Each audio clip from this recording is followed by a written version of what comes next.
नमस्कार। मैं श्रीपाद बख्शी पुनः उपस्थित हूँ आपके सामने पानी से जिंदगी से एक और मोती लेकर।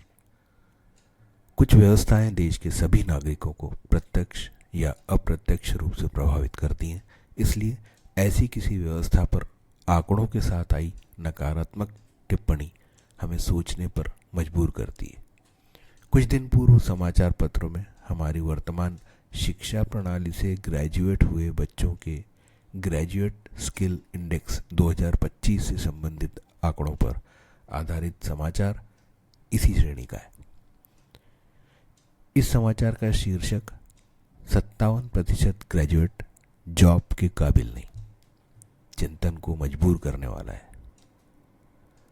कुछ वर्षों पहले साक्षरता के आंकड़े सामने रखकर सभी संबद्ध यह सिद्ध करने का प्रयास करते थे कि हमारे यहाँ बेरोजगारी की समस्या के पीछे बहुत बड़ा कारण साक्षरता का अभाव है। अब जब हमारी आबादी निरक्षरता से साक्षरता की ओर बढ़ रही है तो हमें यह जानकारी मिल रही है कि वे जॉब के काबिल नहीं है।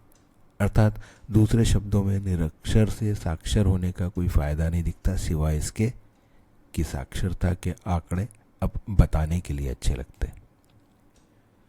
इस समाचार को और विस्तार से पढ़ने पर यह पता चलता है कि इस सर्वे के अनुसार दिल्ली, पंजाब, हिमाचल के ग्रेजुएट सबसे योग्य हैं और सर्वश्रेष्ठ राज्यों की 10 की सूची में दक्षिण भारत का सिर्फ तेलंगाना राज्य ही अपना स्थान बना पाया है।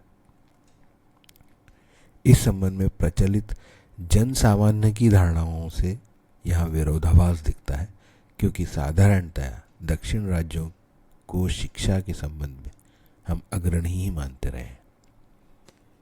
यह बात भी गौर करने की है कि इंडियन ग्रेजुएट स्किल इंडेक्स, जो एक अमेरिकी कंसल्टेंसी फर्म है, द्वारा लगभग 10 लाख छात्रों के बीच यह स्टडी की गई है और इसका मुख्य पैमाना शिक्षा की गुणवत्ता, जॉब के मौके और इंडस्ट्री की मांग के हिसाब से स्किल होना है। यह ग्रेजुएट शब्द हमारे तंत्र के संदर्भ में बहुत व्यापक है। यदि इंजीनियरिंग या कुछ अन्य तकनीकी शिक्षा के ग्रेजुएट छोड़ दें तो अन्य पाठ्यक्रम एक ग्रेजुएट को सिवाय एक बाबू के लिए सक्षम बनाने का अलावा कोई योगदान नहीं देता, और अब इस सर्वे के अनुसार वे इस काबिल भी नहीं रहे।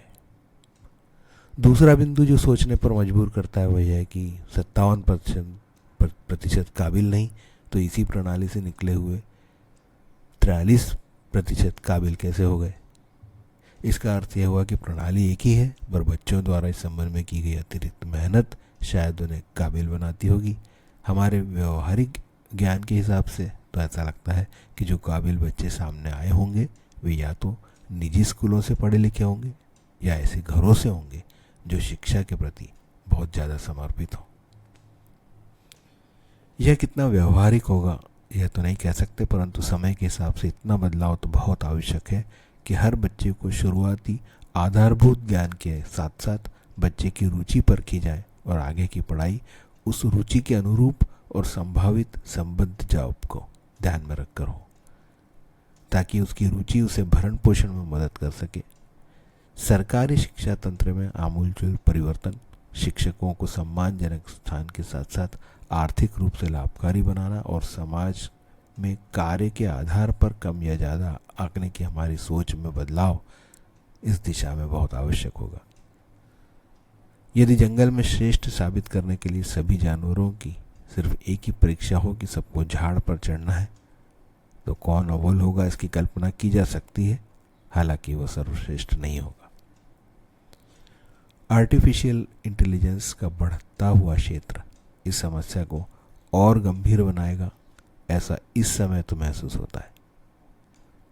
हर स्तर पर इस संबंध में कार्य किया जाना होगा, इससे नकारा नहीं जा सकता।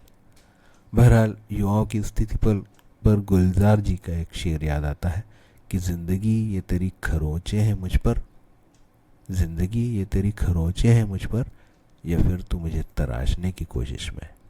जय हो, नमस्कार।